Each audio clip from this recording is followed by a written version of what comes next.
मजदूर की खातिर आगे अड़ा चौटाला था। किसान आंदोलन में सबसे आगे जो पाया खड़ा चौटाला था। किसान आंदोलन में सबसे आगे जो पाया खड़ा चौटाला था। सबकी ढेर सुनने वाले, सबकी ढेर सुनने वाले, करा जाने सारे में किसान रतन के नाम का रुका बढ़िया से हरियाणा में। किसान रतन के नाम का रुका बढ़िया से हरियाणा में। देखिए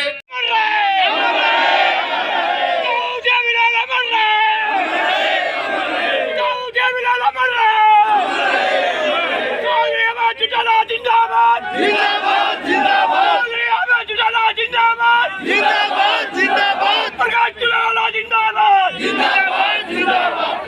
सगत लोगों मैंने दूसरी लायक नहीं मिला ये भाई अबे संकल्प आंदोलन में ओडे शामिल रहा हो और इसे गला रहूंगा और भाई वो आ रहे हैं दूसरे ने हमारी से लड़ने के लिए कोई बड़ा फैसला लेना होगा। हमने मुख्यमंत्री से कहा कि जो मर्जी फैसला तू ले ले, हम तेरे साथ हैं इस मामले में। हम नहीं चाहते कि हरियाणा का कोई व्यक्ति इस बीमारी की वजह से परेशान हो।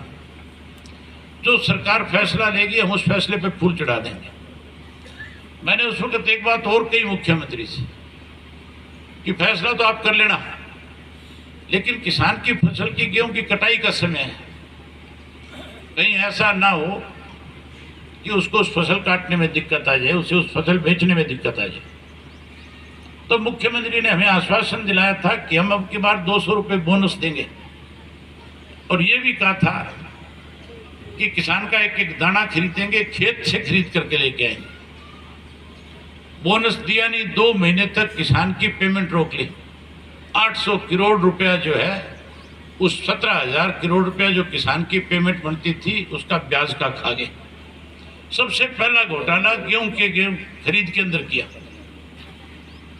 उस दौरान जब लोग डरे हुए थे, सत्ता में बैठे लोग जो है घोटाले कर रहे थे। ऐसा टाइम था कि कोई घर से बाहर नहीं निकलता था, सड़क पे कोई साधन नहीं चलता था, सारी दुकानें बंद थी, बीड़ी सिगरेट तंबाकू नहीं मिलता था। उसके बावजूद हरियाणा प्रदेश के अंदर शराब का माफिया खड़ा कर दिया और शराब हर घर के अंदर सप्लाई की गई। 100 रुपए वाली बोतल 800 रुपए में बेची गई। फिर शराब का घोटाला किया। शराब मिलती थी कि नहीं मिलती थी उस दौरान? घोटाला शराब घोटाला हुआ, फिर रजिस्ट्री घोटाला हुआ और उसके बाद जो कोरोना की बीमारी में दवाइयां खरीदी गई उसमें 450 करोड़ रुपया सरकार में बैठे लोग खा गए। उसके बाद नौकरी लगाने के नाम पे पैसा लिया। अनेक घोटाले इस सरकार ने इस कोरोना काल के दौरान करे। जहां कोरोना काल में घोटाले किए वहीं 3 काले कानून बना करके प्रदेश के किसान को 1 वर्ष तक दिल्ली के चारों तरफ जो बॉर्डर थे उन पे बैठने पे मजबूर किया। अलग अलग टोलों के ऊपर बैठ करके आंदोलन करना पड़ा। शामिल हो तो शैलजा नाराज हो जाती है, सुरजेवाड़ा नाराज हो जाता है।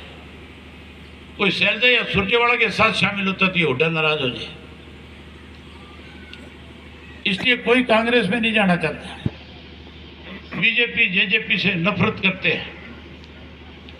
अब तो हमारे पार्टी के कार्यकर्ता की जिम्मेवारी बनती है कि लोगों से जाकर के मिले और उसे संगठन में शामिल करें। लोग आपके साथ जुड़ना चाहते हैं। अगर लोग ना जुड़ना चाहते तो फिर मुझे इलाहाबाद से दोबारा जिता करके नहीं भेजते। बदलाव उसी दिन शुरू हो गया था जिस दिन किसान आंदोलन शुरू हुआ था। बदलाव उस दिन शुरू हो गया था जिस दिन मैंने इस्तीफा दिया था। लोगों का भरोसा आपके पार्टी के प्रति उस दिन ज्यादा हो गया था जिस दिन मैंने इस्तीफा देकर के किसानों के साथ खड़ा हुआ था। बहुत सारे लोग कहते थे इस हरियाणा प्रदेश में, बहुत सारे टोलों पे जाके भाषण देते थे, बहुत सारे मंडियों में जाकर के किसानों के साथ खड़े होकर के कहते थे कि अगर किसान हमें कहेंगे तो हम इस्तीफा देकर के किसान के साथ खड़े हो जाएंगे। कुछ जेजेपी के एमएलए कहते थे, कुछ बीजेपी कांग्रेस वाले भी कहते थे। लेकिन साथियों, जब उस आंदोलन को समर्थन और ताकत देने की बात आई तो ये सारे पीछे हट गए थे। केवल और केवल अगर इनका किसी ने मजबूती के साथ साथ दिया तो इंडियन नेशनल लोकदल पार्टी ने दिया। गए थे कि नहीं गए थे? यहाँ से बहुत लोग गए थे। पैसे बंटे कि नहीं बंटे वहाँ पे? पकड़े और भी, बंटे किसने? पकड़े भी जी, उनकी बीजेपी वाले बांटे थे जी। ये जेजेपी वाली घाट गाते थे वो के लिए थे दोनों लगे हुए थे, जोर लगा रखा था। साथियों, जहां आज लोगों का कांग्रेस से भरोसा खत्म हो गया, वहीं उसके साथ साथ इस बीजेपी जेजेपी से भी लोग नफरत करने लगे। का कैप लगा करके काटनी शुरू कर दी। मैंने विधानसभा में मुख्यमंत्री से कहा था, या तो अपना फैसला वापस ले ले, नहीं जितने हरियाणा प्रदेश के बुढ़े हैं जिनकी उम्र 60 वर्ष से ज्यादा होगी, किसान आंदोलन में तो फिर भी छोटी मोटी गाड़ियों में इधर चोरी छुपे निकल जाया करते थे। ऐसा आंदोलन खड़ा कर देंगे कि हरियाणा प्रदेश की सड़क के ऊपर निकलना मुश्किल कर दूंगा। साथियों, सरकार में बैठे लोग दोनों हाथों से प्रदेश को लूट रहे हैं। कांग्रेस के लोगों पे लोगों का भरोसा नहीं बचा, क्योंकि कांग्रेस बीजेपी की बी टीम बन चुकी है।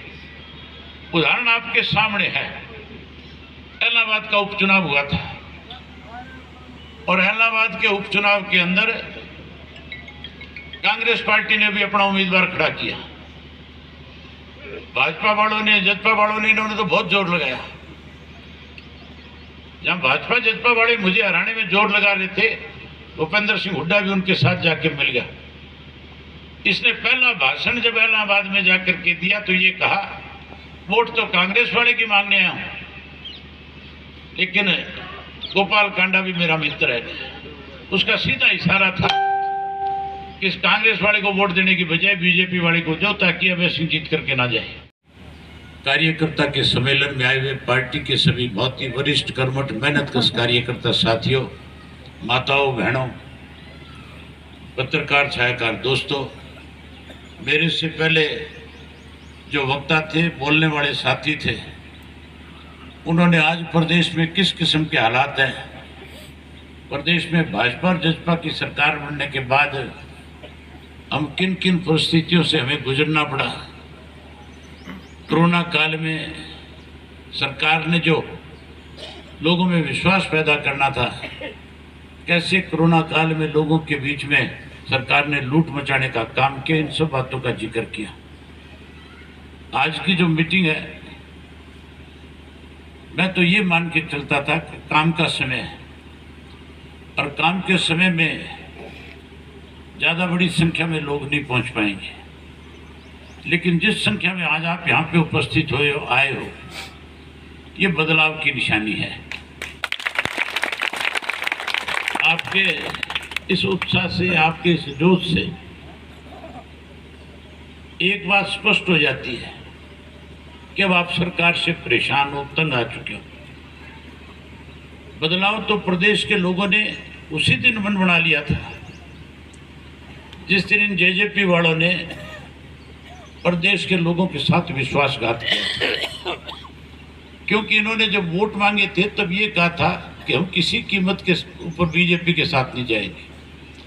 तब ये कहते थे कि ये बीजेपी वाले तो कातिल है, ये कहते थे हम इसको यमुना पार करा करके आएंगे। वो तो यमुना पार नहीं हुए, लेकिन ये यमुना पार वाले हो गए कि नहीं हो गए? जो उनने पार करावा थे उनकी गोद में बैठ गए। उसी दिन लोगों ने ये फैसला कर लिया था कि आने वाले समय में इनकी भी तसल्ली कराएंगे और भाजपा को भी सबक सिखाएंगे। तसल्ली करा दी कि नहीं करा दी उचाना वालों तुमने भी, या बाकी रह रही है? बहुत बड़े बड़े वायदे किए थे थारे से, और तुम्हारे से नहीं, पूरे प्रदेश के लोगों से किए। साथियों, जब कोरोना का समय था